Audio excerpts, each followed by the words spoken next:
Hey there, humanoids. Brian Zane here. As many of you know by now, it was reported on Sunday that Bobby the Brain Heenan, legendary manager and color commentator, has died at the age of 73. At the time of this recording, it's unknown what his official cause of death was, but Heenan had been battling throat cancer since 2002.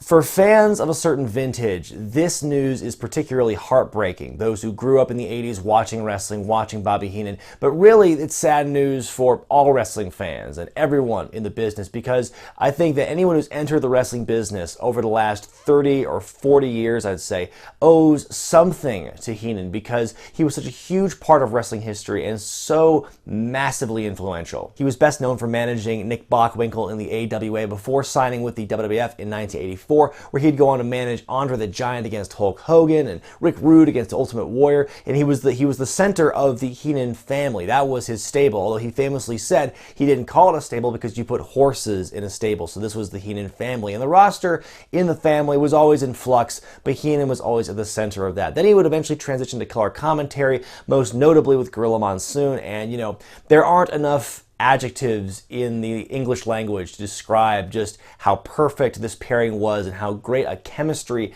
these two had over the years. And there have been lots of other great duos in commentary and wrestling who have been able to come close to how good this pairing was, but no one's been able to exceed what Gorilla and Heenan were able to accomplish. A few years ago, I thought to myself, well, who was Hulk Hogan's biggest rival in the 80s? Some might say it was Roddy Piper, others might even argue it was Andre the Giant, but I would even say that Heenan was Hogan's biggest rival at that time, because Heenan was the constant against Hogan. He was constantly throwing wrestlers at Hogan, trying to dethrone him and kill off Hulkamania once and for all, but he was never able to succeed. And when you think about it, wrestling in the 80s was a giant cartoon, and what's more 80s cartoon than like the valiant, dashing, blonde hero going against like this physically diminutive but mentally brilliant boss who would keep throwing mini bosses at the hero. That's so 80s cartoon, it's obvious to me. Heenan was a man who you just loved to hate, and even then it was kind of hard to do that at times because he was so entertaining. I mean, he had jokes for days. He was so quick-witted.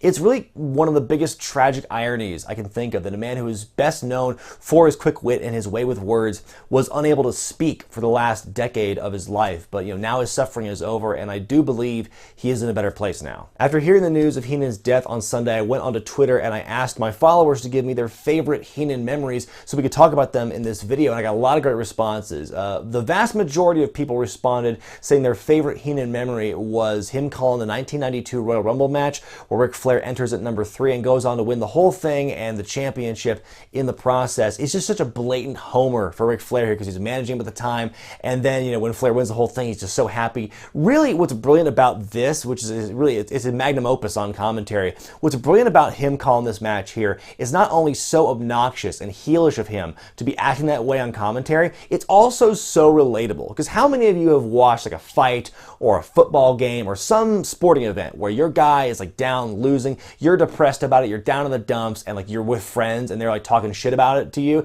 and you tell them to shut up? Like that's what Heenan was doing here. And then when maybe your guy like poses a miraculous comeback and your team comes from behind to win the whole thing and you're just super elated and you're jumping up and down in your couch and you're rubbing it in everyone's faces. That's what Heenan did. It's just what so many people have done watching like sports in general, and like he captured that here. That's what's so brilliant about that performance. A lot of fans told me how much they loved his commentary in general, both in WWF and in WCW, where some say he made Nitro a lot more fun to watch. There's the infamous moment where he pretty much gives away that Hogan's going to be turning and joining the NWO at Bash at the Beach 1996. There's this amazing moment where he and Tony Schiavone are calling a Jim Duggan match, and Tony says that, well, Jim Duggan's actually a pretty intelligent man, and Bobby spends the next 6 minutes or so just laughing. That's his contribution to color commentary in that match. This is where you can get in trouble if you're in the corner, right, Brain? There's stuff like that. And then there's a moment like a Clash of the Champions one year when Brian Pillman's on the outside of the ring and he's like grabbing Bobby Heenan to get up, and Heenan yells, "What the fuck are you doing?" Then from that entertaining end of the spectrum, there's also the emotional stuff, like the Nitro after Gorilla Monsoon passed away in '99.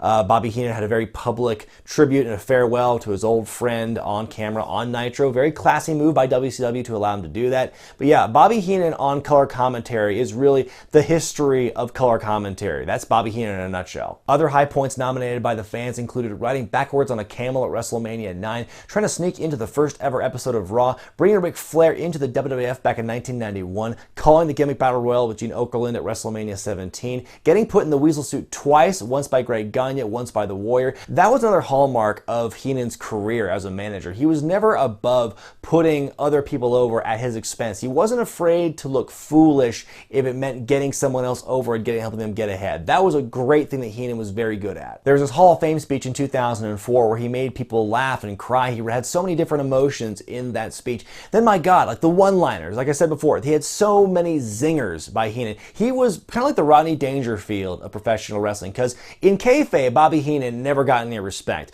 But to anyone who really knew what was up, there's no denying he was the best at what he did. I've said before that my biggest influences as a manager were Jim Cornette and Paul Heyman. But, you know, there's no denying that Heenan was the absolute best at being a manager and being a color commentator. I'd be lying if I said anything else. It's very rare to find somebody in the history of wrestling who had as many memorable moments as Bobby Heenan did that have nothing to do with wrestling. Because all the stuff I just ran down of his accomplishments, the bulk of that stuff was where he was a manager or an announcer. He did some wrestling, and he wrestled a little bit on and off later in his career until he was hurt. But, you know, he's best known for doing managing and announcing, and really nobody did it better than him. He has been often imitated, but never duplicated. Thank you, Bobby Heenan.